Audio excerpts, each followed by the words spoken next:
അസ്സലാമു അലൈക്കും വറഹ്മത്തുള്ളാഹി തആല വബറകാതുഹു. ഇന്ന് ജൂലൈ 5 ബഷീറിൻ്റെ മരണ ദിവസം തന്നെയാണ്. ബഷീറിൻ്റെ ഓർമ്മ ദിനമായി കേരളത്തിലെമ്പാടും ലോകത്തെമ്പാടും ആഘോഷിച്ചുകൊണ്ടിരിക്കുന്നത്.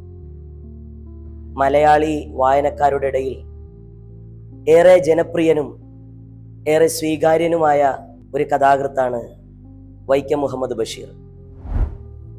ബേപ്പൂർ സുൽത്താൻ എന്ന് സ്വയം വിശേഷിപ്പിച്ച മലയാളത്തിലെ ഏറ്റവും പ്രിയങ്കരനായ കഥാകൃത്ത് ബഷീറിനെ ഓർക്കുന്ന ഈ ദിവസത്തിൽ അദ്ദേഹത്തിൻ്റെ പാത്തുമ്മയുടെ ആട് എന്ന ഈ ലഘു നോവൽ പരിചയപ്പെടുത്താൻ, പ്രിയ വായനക്കാരെ ഓർമ്മപ്പെടുത്താൻ ആഗ്രഹിക്കുകയാണ്.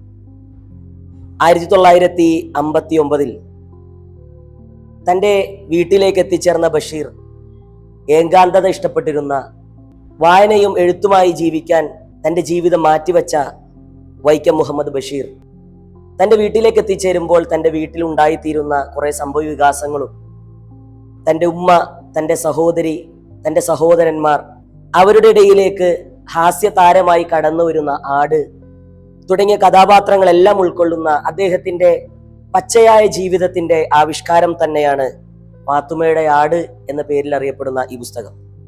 ഈ പുസ്തകത്തിന്റെ തുടക്കത്തിൽ തന്നെ അദ്ദേഹം പറയുന്നത് പോലെ പുസ്തകത്തിന്റെ പേര് പാത്തുമ്മയുടെ ആട് അല്ലെങ്കിൽ പെണ്ണുങ്ങളുടെ ബുദ്ധി എന്ന് അദ്ദേഹം പറയുന്നുണ്ട്. പാത്തുമ്മ എന്ന് പറഞ്ഞാൽ ബഷീറിന്റെ മൂത്ത സഹോദരിയുടെ പേരാണ്. ബഷീർ വീട്ടിൽ താമസിച്ചുകൊണ്ടിരിക്കുമ്പോൾ ബഷീറിന് തന്റെ കുടുംബത്തിന്റെ കൂടെ വീട്ടിൽ താമസിക്കുന്നത് ഇഷ്ടമില്ലാത്തൊരു വ്യക്തി തന്റെ വീടിന്റെ തൊട്ടുമുന്നിൽ ഒരു ചെറിയ കെട്ടിടം നിർമ്മിച്ച് അവിടെ എഴുത്തും വായനയുമായി തന്റെ ജീവിതം മുന്നോട്ട് കൊണ്ടുപോകുന്ന ബഷീർ ഇടക്കാലം കൊണ്ട് അദ്ദേഹം ഒരു യാത്രക്ക് പോവുകയാണ്. സ്വാഭാവികമായും അദ്ദേഹത്തിന്റെ സഹോദരൻ അദ്ദേഹം താമസിച്ച വീട് വാടകയ്ക്ക് കൊടുക്കുമ്പോൾ തിരിച്ച് തൻ്റെ സർക്യൂട്ടുകളും യാത്രകളൊക്കെ കഴിഞ്ഞ് തിരിച്ചെത്തുന്ന ബഷീർ താൻ താമസിച്ചിരുന്ന വീട്ടിൽ പുതിയൊരു താമസക്കാരൻ വന്നു എന്നറിയുകയും പരിചയമില്ലാത്ത, താൻ അധികമൊന്നും കിടന്നുറങ്ങിയിട്ടില്ലാത്ത തൻ്റെ വീട്ടിൽ തൻ്റെ ഉമ്മയുടെ കൂടെ, തൻ്റെ സഹോദരിമാരുടെ കൂടെ തൻ്റെ പൊതുജീവിതം ആരംഭിക്കാൻ ശ്രമിക്കുന്നു.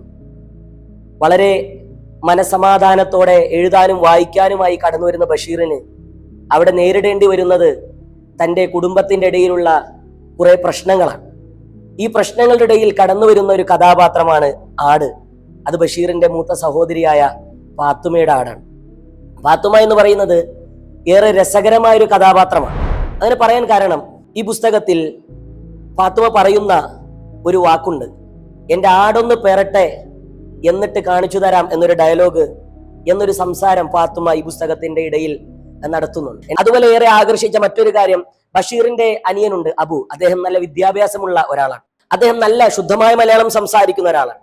അപ്പോ പാത്തുമ്മയുടെ ആടിനെ കുറിച്ച് പറയുന്നതിന്റെ ഇടയിൽ തന്നെ അബു തന്റെ ഉമ്മയോട് പറയുന്ന വളരെ രസകരമായൊരു സംസാരമുണ്ട്. മാതാവെ അല്പം ശുദ്ധജലം തന്നാലും എന്ന് തന്റെ പെറ്റുമ്മയോട് അബു എന്ന നമ്മുടെ കഥാനായകന്റെ സഹോദരൻ പറയുമ്പോൾ, അബു അങ്ങനെ ശുദ്ധമായ മലയാളത്തിൽ ഉമ്മയോട് പറയുമ്പോൾ ഉമ്മ തന്റെ കയ്യിലുള്ള തവി കൊണ്ട് അബുവിന്റെ തലക്കടിക്കുന്ന, അബുവിനെ തല്ലുന്ന ഒരു ദൃശ്യം നീ നാടൻ ഭാഷയിൽ സംസാരിക്കണോ എന്ന രൂപത്തിൽ, ശുദ്ധമായ മലയാളം ഒന്നും ഇവിടെ വേണ്ട എന്നർത്ഥത്തിൽ അബുവിനെ തല്ലുന്ന വളരെ രസകരമായ ഒരു അനുഭവം കൂടെ ഈ പുസ്തകത്തിലൂടെ വായിക്കാൻ കഴിഞ്ഞു. പ്രിയപ്പെട്ട ഓരോ വ്യക്തികളോട് എനിക്ക് പറയാനുള്ളത്, നിങ്ങൾക്ക് വായിക്കാൻ പറ്റുന്ന, നിങ്ങൾക്ക് വായനയിൽ പുതിയ അനുഭവങ്ങൾ സൃഷ്ടിക്കുന്ന ഒരു കൃതി തന്നെയാകും ഈ പുസ്തകം എന്ന് നിങ്ങളെല്ലാവരെയും ഓർമ്മപ്പെടുത്തിക്കൊണ്ട്, പ്രിയപ്പെട്ട എല്ലാ വായനക്കാരും നിങ്ങളുടെ വായനകളിലുള്ള പുസ്തകങ്ങളിൽ പാത്തുമ്മയുടെ ആട് കൂടെ ഉൾപ്പെടുത്തണം എന്ന് പറയുന്നു. അസ്സലാമു അലൈക്കും വറഹ്മത്തുള്ളാഹി തആല വബറകാതുഹു.